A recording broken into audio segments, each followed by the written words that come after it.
여러분, 우리는 지금 사도행전 3장에서 시작된 베드로와 요한이 안진뱅이를 고친 그 이야기의 결과들을 살펴보고 있습니다. 우린 지난주에 뭘 보았습니까? 산헤드린 의회에서 풀려난 두 제자가 동료 제자들을 찾아가서 그동안의 경과를 보고했던 이야기를 살펴보았습니다. 특별히 산헤드린 의회가 당부했던 말, 다시는 예수의 이름을 가르치지도 말고 말하지도 말라라는 그 이야기를 제자 공동체에게 전해 주었어요. 그랬더니 그곳에 모였던 모든 제자들과 예루살렘 교회 성도들이 어떤 반응을 보였냐면은 함께 기도하기를 시작합니다. 그 기도의 내용이 오늘 본문 24절에서 30절까지입니다. 저는 지난주에 그 기도의 내용에 대해서 살펴보았습니다. 그리고 오늘은 지난주에 다 생각하지 못했던 주제인데, 그 모든 제자들과 교인들이 기도할 때 그냥 하지 않고 오늘 성경 말씀 보니까는 한 마음으로 기도했다라고 말합니다. 한 마음으로 기도하는 것이 무슨 의미인지를 오늘은 좀 생각해 보도록 하겠습니다. 24절 말씀을 함께 보십니다.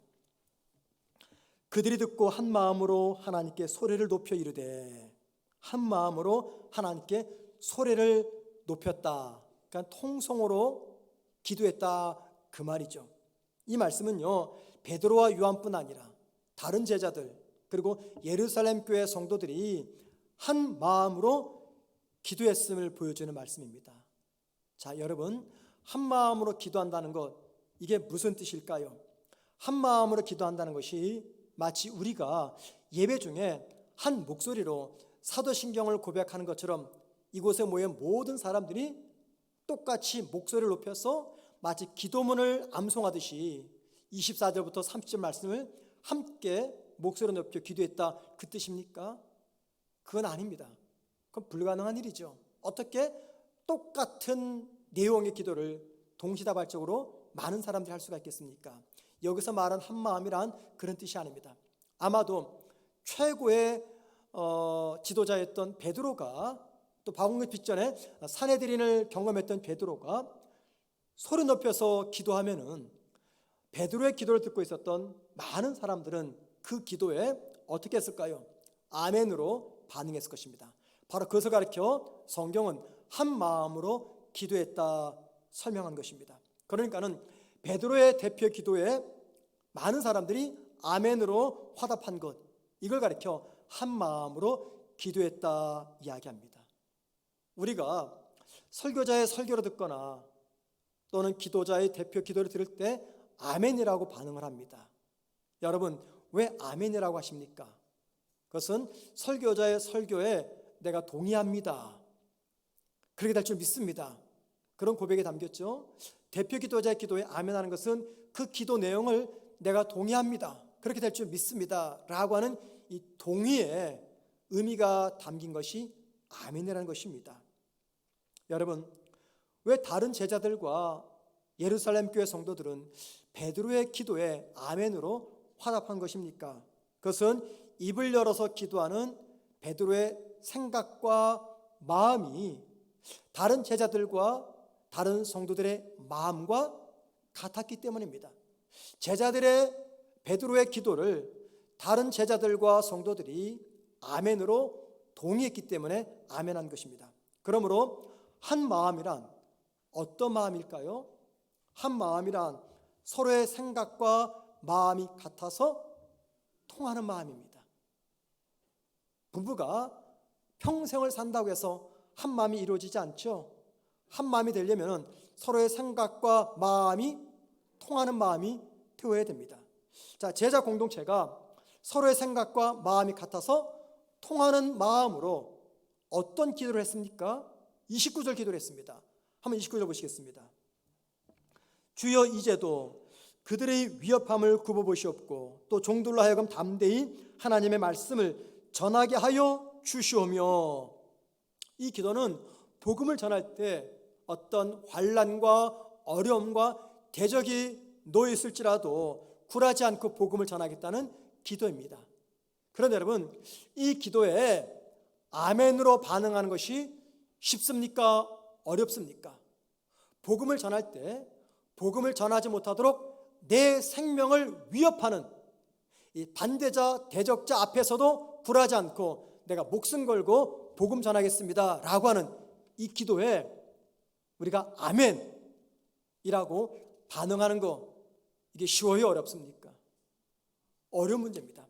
그런데 아멘으로 화답하기 힘든 베드로의 이 기도에 지금 나머지 제자들과 예루살렘 교회 성도들이 한 마음이 되어서 아멘으로 반응했습니다. 베드로와 요한은 얼마든지 이 29절의 기도를 할 수가 있어요. 왜요? 두 사람은 방금 전까지 어떤 일을 겪었습니까? 절대 권력인 산헤드린의 의회 앞에서 담대히 하나님 말씀을 전하는 경험을 했습니다. 그때 주님께서 말씀하신 것처럼 성령께서 도우심으로 담대하게 할 말이 생각나서 거침없이 하나님 말씀을 전했더니 어떤 일이 벌어졌어요? 절대 권력기관인 산헤드린 의회가 어쩔 줄 몰라 하는 딜레마에 빠진 것입니다. 그런데 여러분, 다른 제자들이나 성도들은 베드로와 요한처럼 복음을 전하다가 박해를 받아본 적이 없어요. 아직까지는. 그 박해는 사도행전 후에 가서 나타납니다.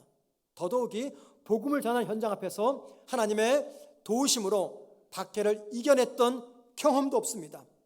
그런데도 제자들과 모든 성도들은 생명이 위협받는 가운데서도 복음을 전하겠다는 그 베드로의 기도에 아멘으로 화답한 것입니다. 그 이유가 무엇 때문일까요? 그 이유는요, 베드로와 요한의 산헤드린 경험을 제자들과 초대교회 성도들은 자신들의 경험으로 받아들였기 때문입니다. 베드로와 요한이 산헤드린 의회 앞에서 경험했던 하나님의 은혜를 다른 제자들과 다른 성도들이 자신들이 받은 은혜처럼 수용했기 때문입니다. 여성들이 듣기 싫어하는 말이 남자들이 군대 다녀온 이야기입니다. 또 여자들이 듣기 싫어하는 이야기가 축구 이야기입니다. 가장 듣기 싫어하는 이야기가 어떤 소리입니까? 군대에서 축구한 이야기입니다. 남자들은 그런데 군대 이야기만 하면요 너무너무 좋아합니다. 굉장히 신이 나서 이야기를 해요. 마치 무용담을 이야기하듯이 군대 생활을 이야기합니다. 복무했던 부대가 다 달라요. 그런데 마치 한 부대에서 복무한 것처럼 서로가 공통된 주제를 가지고 기쁘게 이야기합니다. 왜 그렇습니까? 그 이유는요, 부대는 달라도 군대라고 하는 특수한 공동체에서 주어진 기간 동안에 똑같은 강도의 훈련과 어려움을 통과했기 때문입니다. 그래서 여러분, 동일한 사건을 함께 경험한 사람들에게는 끈끈한 연대감이 생깁니다. 그리고 함께 경험한 그 사건을 회상하면서 함께 웃기도 하고 울기도 하는 것이죠. 같은 생각과 같은 마음을 품어 한 마음이 된다는 것은 결국 함께 경험한 사건이 있을 때 이루어지는 것입니다. 그런데 여러분, 제자 공동체와 예루살렘 교회 성도들은 산헤드린 의회를 경험한 적이 없었어요. 그런데 무슨 이유 때문에 이 베드로와 요한의 기도에 동의한다고 아멘으로 화답한 것입니까?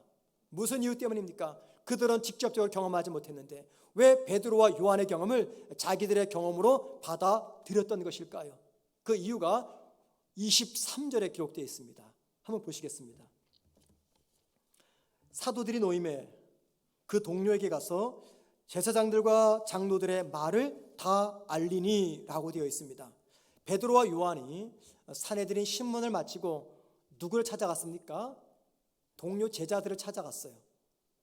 그러면 그냥 제자들을 찾아갔다라고 하면 되는데 동료들을 찾아갔다라고 말해 놓았어요. 물론 이 동료는 우리말로 번역한 단어죠. 자, 여러분, 우리말 동료는 무슨 뜻입니까? 같은 직장이나 동아리에서 함께 일하거나 활동하는 사람, 그들을 우리는 동료라고 이야기합니다. 영어로는 코워커라고 이야기하죠. 그런데 동료로 번역된 헬라어는요, 디오스라는 단어입니다. 그런데 이 디오스는 우리말로 번역하기가 너무너무 어려워요. 특별히 직역하기도 어렵고 풀어서 의역하기도 너무너무 힘든 단어가 바로 디오스라는 단어입니다. 그런데 굳이 의역을 하자면 가장 가까운 의미는요, 나에게 속한 사람 또는 나에게 속한 물건, 이것이 디오스라는 단어입니다. 이 뜻을 외면한 채 우리말 성경에는 그냥 동료라고 번역해 놓았어요. 예를 들면 요한복음 1장 11절 말씀 보시겠습니다. 자기 땅에 오매 자기 백성이 영접하지 아니하였으나, 여기 말하는 자기는 누굴 말할까요? 예수님입니다. 예수님. 자기 땅에 오매 자기 백성이 영접하지 않았다. 이게 자기 땅, 자기 백성이 헬라어로 디오스입니다. 디오스. 무슨 말입니까? 나에게 속한 사람, 예수님께 속한 사람, 이 단어예요. 이 단어는요, 가족은 아니에요. 그런데 가족 이상의 관계를, 형성한 관계를 의미할 때 썼던 단어입니다. 베드로와 요한과 다른 제자들과 초대교회 성도들의 관계를 디오스라고 한 것은 무슨 이유 때문입니까? 비록 그들은 가족은 아니지만 가족 이상의 관계로 맺어진 관계임을 이해했기 때문입니다. 그리고 그 이유 때문에 그들은 자신들의 물건과 재물을 함께 나눠 쓸 수가 있었던 것입니다. 말로는 명확하게 설명할 수 없는 묘한 관계, 그 묘한 관계가 제자 공동체와 초대교회 상도 속에서 맺어졌다, 그 말입니다. 가족은 아닌데 가족보다 더 친한 관계, 내 부모, 내 자녀는 아닌데 내 부모, 내 자녀라고, 내 형제라고 말할 수 있는 관계가 다름 아닌 제자 공동체와 초대교회 성도들의 관계였습니다. 말로 설명하기 힘든 이 관계가 가능했던 이유는요, 이 신앙 공동체는 상대방을 어떻게 이해했냐면 나에게 속한 사람으로 이해했기 때문입니다. 그리고 그렇게 생각했던 이유는요, 그들 모두에게는 그들을 하나로 묶어주는 공통 분모가 있었기 때문입니다. 여러분, 나에게 속한 사람이라고 말할 수 있도록 모든 사람들을 하나로 묶어줬던 공통 분모가 무엇입니까? 그것은 다름 아닌 예수님의 사랑의 경험입니다. 예수님의 사랑에 대한 경험, 이것이 그들을 디오스라고 묶어주었던 공통 분모였습니다. 함께 경험한 주님의 사랑, 함께 기억하는 주님의 은혜, 함께 기억하는 주님과 함께했던 추억들에 대한 그 체험, 그것들 때문에 그들은 디오스라고 불렀던 것입니다. 2006년 상영된 미국 영화 중에 Away from Her라는 제목의 영화가 있습니다. 이 영화는 알츠하이머에 걸린 한 노부부가 지켜낸 사랑 이야기입니다. 남편은 그랜트고 부인은 피오나입니다. 두 사람은 결혼한 지 44년이 지난 굉장히 행복한 부부였어요. 그런데 어느 날 부인이었던 피오나에게 기억을 잃어가는 알츠하이머 증상이 나타나면서 이제 아픔과 고통이 시작이 됩니다. 피오나는 기억을 잃어버리는 자기 때문에 남편이 힘들어지는 것이 싫어서 요양원에 들어가겠다라고 이야기합니다. 끝까지 반대했던 남편 그랜트는요, 아내가 외출했다가 집을 잃어버리는 바람에 큰 어려움을 겪는 것을 보고 어쩔 수 없이 아내가 요양원에 들어가는 것을 동의해 줍니다. 그리고 요양원에 들어가 있는 피오나는 서서히 남편의 존재를 잊어버립니다. 남편은 아내와 함께 보냈던 44년의 시간들을 되새겨 주려고 아무리 노력하지만 아무런 기억이 나지 않는 아내에게 남편은 마치 이방인처럼 느껴질 뿐이었습니다. 어느덧 피오나에게는요, 남편과 함께 지냈던 44년간의 기억은 다 사라지고 오히려 요양원이 그녀에게는 최고로 안전한 안식처가 됩니다. 자, 그렇게 기억이 사라지고 남편의 존재를 잊어가면서 피오나는 그 요양원에서 다른 남자인 오브리와 사랑에 빠지게 됩니다.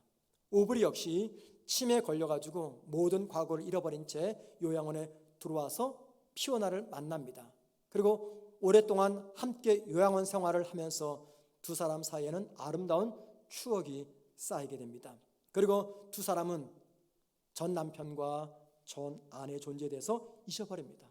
그러다가 이제 문제가 발생합니다. 오브리를 요양원에 보냈던 그의 아내가 남편을 집으로 데리고 갑니다. 사랑하는 연인과의 이별로 인해서 피오나는 오열을 하고 그 모습을 지켜보는 그랜트는 아내의 슬픔 앞에서 깊은 침묵에 빠지게 됩니다. 오브리와 헤어진 아픔 때문에 피오나의 병은 더 악화되면서 마침내 중환자실 병동으로 옮기게 됩니다. 그랜트는 아내의 병이 악화되는 것을 막기 위해서 오브리를 다시 요양원으로 데려오기 위해서 고군분투합니다.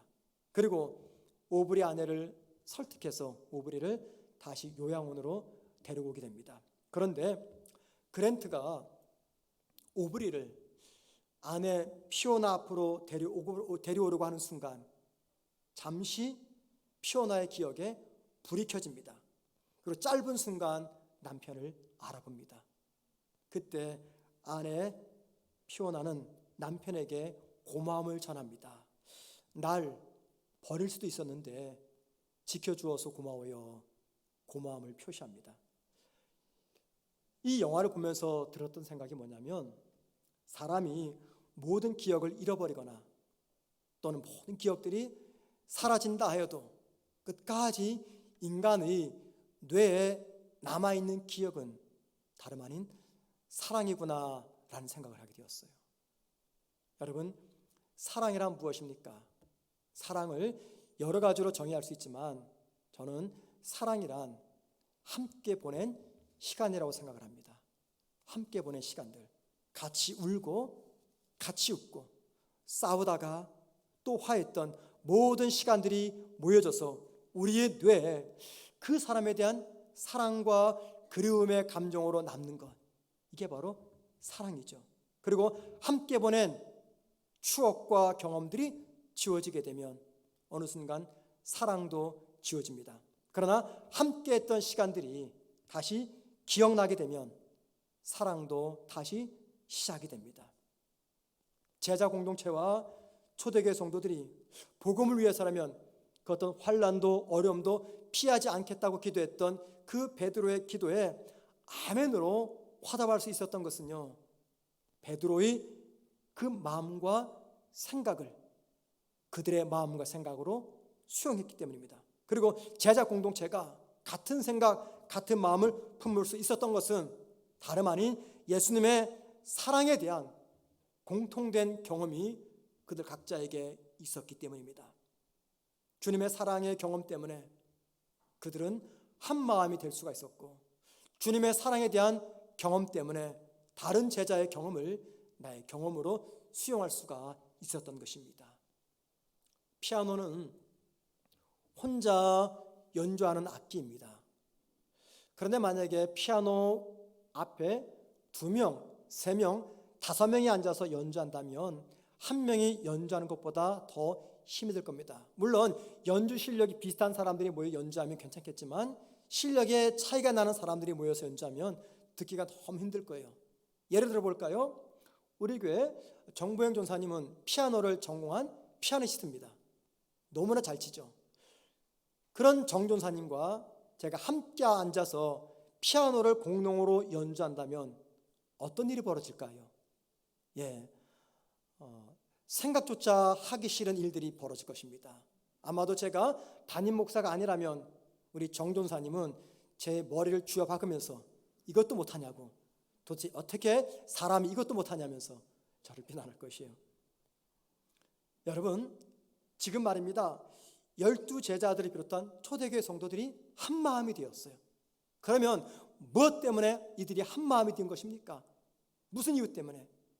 그 이유는요, 예수님이라고 하는 피아노를 연주하기 위해서 이들은 한 마음이 된 것입니다. 그런데 문제가 뭐냐면 예수님이라고 하는 피아노를 연주하는 그들의 실력이 각각 달라요. 동등하지 않습니다. 나이도 달라요. 성격 다르고 살아온 배경과 환경이 다르고 믿음의 크기도 각각 다릅니다. 달라도 너무 다른 이들이 예수님이라고 하는 피아노 연주를 어떻게 조화롭게 만들 수가 있겠습니까? 그것은요, 그들에게 있는 공통 분모, 그게 뭐예요? 예수님의 사랑에 대한 경험이죠. 다른 것들이 부족해도 이것만 분명하면 괜찮아요. 성격이 차이가 나도 나이가 차이가 나도 살아온 배경이 다르고 믿음의 크기가 달라도 오직 하나, 나는 예수님의 뜨거운 사랑을 경험한 사람이다 라는 것만 기억하게 되면 부조화 속에 아름다운 조화로운 연주를 제자들은 만들어낼 수가 있는 것입니다. 예수님이라고 하는 피아노를 공동으로 연주할 때 예수님이 우리에게 어떤 은혜를 베푸셨는지, 예수님이라고 하는 피아노를 공동으로 연주할 때 예수님이 우리 모두에게 주신 공통된 사명이 무엇인지를 기억한다면 제자들뿐만이 아니라 저와 여러분도 한 마음이 되어서 우리가 올라탄 그 건반 위에서 아름다운 소리내는 하나님의 사람들이 될 수가 있는 것입니다. 모든 사람에게는요, 이 간격이 있습니다.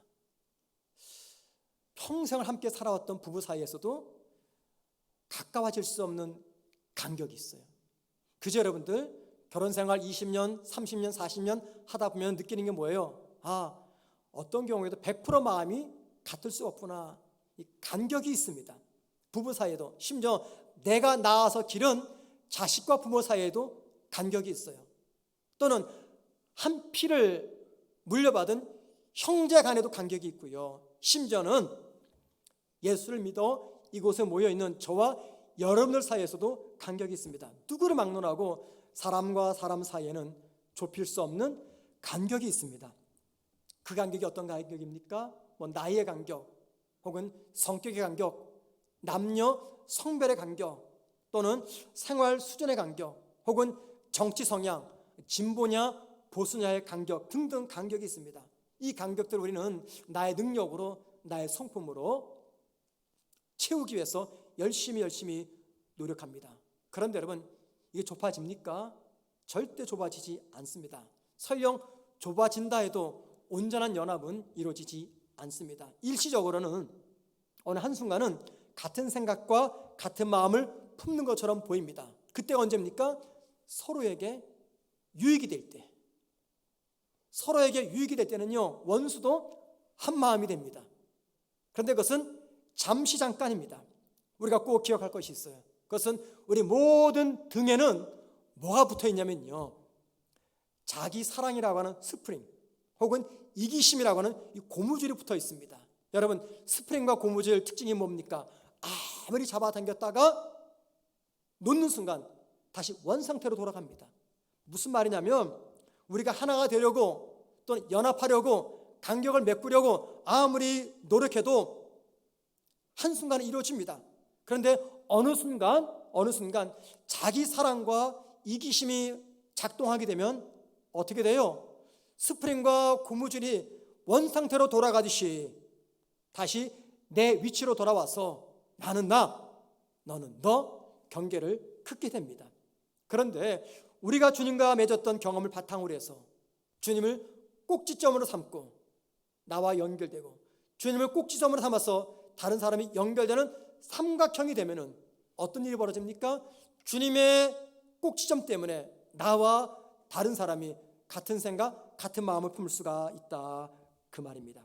그리고 그때 비로소 우리는 예수님이라고 하는 피아노를 아름답게 연주할 수가 있는 것이죠. 비틀즈의 전 멤버였던 폴 맥카트니를 잘 아실 겁니다. 그 사람이 1982년 발표한 노래가 있어요. 제목인 에보니와 아이보리라는 제목입니다. 에보니와 아이보리. 에보니는요, 인도나 아프리카에서 자라는 나무입니다. 굉장히 단단하고 무겁고 색은 새카맣니다. 대신에 그리고 아이보리는 무엇입니까? 아이보리는 코끼리의 어금니, 즉 상아를 이야기합니다. 색깔이 어떤 색이에요? 흰색입니다. 에보리는 검은색이고 아이보리는 흰색입니다. 여기 에보리는요, 피아노의 검은색 건반을 의미하고 아이보리는 피아노의 흰색 건반을 의미합니다. 이 노래는 폴 맥카트니가 시각장애인 흑인 가수 스티비 원더와 함께 듀엣으로 불렀습니다. 피아노 건반처럼 세상에 살아가는 모든 사람들이 피부 색깔과 상관없이 모두 조화롭게 살아야 된다는 인종차별의 도전적 메시지를 주기 위해서 폴 맥카트니가 이 노래를 만든 거예요. 가사가 이렇습니다. 에보니와 아이보리 완전한 화음을 이루며 함께 살아가지요. 내 피아노 건반은 나란히 놓여서 오 주님 우리는 왜 안 되지요? 우리 모두는 압니다. 어디를 가든 사람들은 똑같고 모든 사람에게는 선함과 악함이 있다는 것을 말입니다. 우린 사는 법을 배우고 서로 나누는 법을 배웁니다. 우리가 살아내기 위해 필요한 것은 함께 사는 것입니다. 이 노래 가사는 흑인과 백인이 함께 조화를 이루며 살아가야 된다는 것을 강조합니다. 그런데 여러분, 우리가 살아가는 이 세상에는 단지 흑인과 백인과의 조화만 필요합니까? 흑인과 백인이 조화만 이루면 이 땅의 갈등과 분쟁과 차별은 다 사라지는 것입니까? 아니죠. 어떤 분은요, 인종에는 차별이 없어요. 그런데 대신에 사회적 신분에는 차별을 둡니다. 어떤 분은 재산의 유무에 따라 사람을 차별합니다. 어떤 분은 그의 출신 고향에 따라 차별하고요. 어떤 분은 정치적 성향에 따라서 사람을 차별합니다. 어떤 분은 내 취미, 관심사, 내 믿음의 열정을 가지고 다른 사람들을 차별합니다. 그리고 그 차별은 세상에서 뿐만이 아니라 우리가 모여있는 이 교회 안에서도 일어납니다. 한 교회 안에서 다양한 이유로 차별과 배척이 일어나고 있습니다. 나는 차별하지 않고 나는 배척하지 않았다 생각되지만 누군가는 나의 차별과 배척의 태도 때문에 큰 상처를 받고 살아가고 있습니다. 세상에서는요, 차별과 배척이 있을 수 있어요. 왜냐하면 세상은 원래 그런 곳이기 때문에 그럴 수 있어요. 그런데 이 예배당 안에서는 결코 차별과 배척이 있어서는 안 됩니다. 왠지 아십니까? 여러분, 우리 모두가 교회에 모이는 이유가 뭐 때문입니까? 여러분, 왜 무슨 이유 때문에 예배당에 모이셨습니까? 뭐 때문에 모였어요? 그것은요, 우리 모두가 예수님의 사랑을 경험했기 때문입니다. 그거 아닙니까, 여러분들? 예수님의 사랑을 경험했기 때문에 예배당에 모인 거예요. 그런데 우리가 경험한 예수님의 사랑은 어떤 힘이 담겨져 있습니까? 어떤 차별의 벽도, 어떤 배척의 벽도, 그 어떤 심각한 벽도 부수고 정복할 수 있는 힘이 우리가 경험했던 주님의 사랑에 담겨져 있습니다. 사람의 등에는요, 자기 사랑과 이기심이라는 스프링과 고무줄이 붙어 있어서 결정적인 순간에는 자신을 먼저 생각합니다. 그래서 나는 나고 너는 너야, 경계를 붙습니다. 그런데 예수님의 사랑을 경험한 성도들에게는요, 또 하나가 붙어 있어요. 자기 사랑과 이기심의 스프링이 아니라 그것은 예수님의 사랑을 경험한 스프링이 붙어 있습니다. 그래서 여러 가지 이유로 사람을 배척하고 차별하고 무시하다가도 결정적인 순간에는 특별히 우리 등에 붙어 있는 그 예수님의 사랑의 경험 때문에 그 스프링과 고무줄을 끊어버리고 다시 화합과 하나됨으로 돌아오게 됩니다. 많은 그리스도인들이 찬송가 620장을 좋아합니다. 찬양의 제목은 우리가 잘 아는 대로 여기에 모인 우리라는 찬양이죠. 이 찬양은 3절로 되어 있습니다. 1절 초반의 가사가 이렇습니다. 여기에 모인 우리 주의 은총 받은 자여라.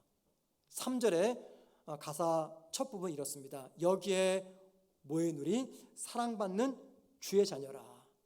1절에서는 우리를 가리켜 주의 은총 받은 자라고 말하고 3절에서는 우리를 가리켜 사랑받는 주의 자녀라고 이야기합니다.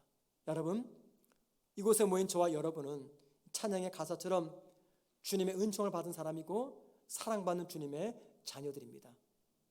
그러면 여러분, 왜 우리가 이곳에 모였습니까? 왜 각자 있지 않고 함께 모인 것입니까? 왜 주의 은총 받고 사랑받는 저와 여러분이 이곳에 모여 있습니까? 찬송가 620장은 계속해서 그 이유를 이렇게 설명합니다. 각기 다른 우리가 하나 되어서 죄와 슬픔과 아픔이 가득 찬 이 세상에서 주님의 뜻을 이루기 위해서라고 이야기합니다. 주님의 뜻을 이루는 것이 힘들고 어렵고 아프고 고통스럽지만 주의 은총과 사랑을 받은 성도들이 서로 위로하고 서로 끌어주고 서로 격려함으로써 주의 뜻을 이루기 위해서라고 이야기합니다. 무엇보다 주님의 사랑을 경험한 우리가 그 사랑으로 하나가 되어서 서로가 서로를 세워주고 서로가 서로를 격려해주고 서로가 서로를 붙잡아줌으로 힘들고 외롭고 어려운 이 인생길을 걷게 하기 위함이라고 이야기하고 있습니다. 피아노를 치는 손가락 모두 10개입니다. 그런데 여러분, 그 10개의 손가락은요, 크기가 다르고 두께가 다 다릅니다. 긴 손가락이 있고 짧은 손가락이 있습니다. 두꺼운 손가락이 있고 가는 손가락이 있습니다. 긴 손가락에서 다 중요하고 짧은 손가락이라고 해서 중요하지 않는 것은 결코 아닙니다. 모든 손가락이 길든 짧든 굵든 가늘든 다 소중하고 필요합니다. 피아노 건반 위에 올라간 10개의 손가락의 그 길이와 두께와 상관없이 다 중요하듯이 예수님이라고 하는 피아노 건반 위에 올라가 있는 저와 여러분들의 모습이 어떠하든지, 내가 길든지 짧든지 많든지 적든지 관계없이 우리 모두는 무엇 하나 버릴 것 없는 다 소중한 하나님의 피아노를 연주하는 손가락이다, 그 말입니다. 그래서 내가 맡은 그 일을 열심히 하는 것도 좋습니다. 빨리 하는 것도 좋습니다. 그런데 내 옆에 성도가 어떻게 하고 있는지, 어떤 소리를 내고 있는지, 잘 내려고 있는지, 잘 따라하고 있는지 속도와 시간을 고려하면서 그들을 무시하지 않고 존중하면서 경청하면서 나의 연주를 해나가는 것, 이게 바로 신앙 공동체입니다. 우리 모두는 나이가 다릅니다. 이 세대 간의 격차가 얼마나 심합니까? 우리 모두 정치적 성향이 다릅니다. 진보가 있고 보수가 있습니다. 우리 모두 성격이 다릅니다. 우리 모두 살아가는 모습이 다릅니다. 우리 모두의 믿음의 크기도 각각 다릅니다. 그런데도 불구하고 우리가 한 마음이 되어서 주님의 뜻을 이루기까지, 주님 부르시는 그날까지 함께 걸어가야 됩니다. 그런데 이게 말처럼 결코 쉽지 않습니다. 왜 그렇습니까? 우리 등에는 모두가 다 자기 사랑, 이기심이라고 하는 스프링과 고무줄이 붙어 있기 때문입니다. 그런데 여러분, 그 모든 것들을 극복할 수 있는 유일한 해결 방법이 하나가 있습니다. 나이, 성격, 배경, 환경, 성향, 모든 것들을 극복할 수 있는 유일한 해결책, 그게 무엇입니까? 우리 모두가 경험한 주님의 사랑입니다. 압니다. 여러분들이 하나 되기 힘든 사람과 하나 되기 위해서 얼마나 노력하시는지, 기도하고 고민하고 결심하고 많이 수고하는 것 너무나 잘 압니다. 그런데도 안 된다고 말하실 거예요. 여러분, 맞습니다. 하나 될 수 없는 이유가 너무나 많아요. 내가 이 사람과 도무지 하나가 될 수 없다, 아무리 노력해도 하나 될 수 없다, 한 마음 이룰 수 없다라는 이유가 너무나 많습니다. 그런데 여러분, 그 많은 이유들을 한꺼번에 잠재울 수 있는 유일한 이유가 무엇입니까? 저와 여러분, 우리 모두는 동일한 주님의 사랑을 입었다는 것입니다. 여러분, 우리가 경험한 주님의 십자가의 사랑이 하나 되는 것을 막아버리는 그 방해 요소들을 극복하지 못할 정도로 그렇게 힘이 없고 무능하고 연약한 사랑입니까? 정말 그렇습니까? 내가 절대 하나 되지 못하겠어 라고 말하는 그 사랑과의 하나됨을 이루지 못할 정도로 내가 경험한 십자가의 사랑이 볼품이 없고 연약한 사랑입니까? 결코 아닙니다. 주님의 사랑 안에서 무너지지 못할 차벽과 배척의 벽은 존재하지 않습니다. 주님의 사랑이 내 심령을 적시는 한 내가 품지 못할 사람이 없다는 것입니다. 사랑하는 성도 여러분, 우리 모두에게는 공통된 경험이 있습니다. 그게 무엇입니까? 주님의 사랑의 경험입니다. 그 사랑 때문에 우리는 하나를 이룰 수가 있습니다. 그 사랑 때문에 하나 되지 못하는 많은 이유들을 극복하며 나아갈 수가 있는 것입니다. 그 사랑을 기억하면서 가정에서나 교회에서나 내가 속한 그곳에서 나와 생각과 감정이 다른 그 사람들과 한 마음과 한 뜻 이루면서 마침내 우리 위에 놓여 있는 예수님이라고 하는 피아노를 아름답게 함께 연주하는 우리 모두가 되기를 주님의 이름으로 축원을 드립니다.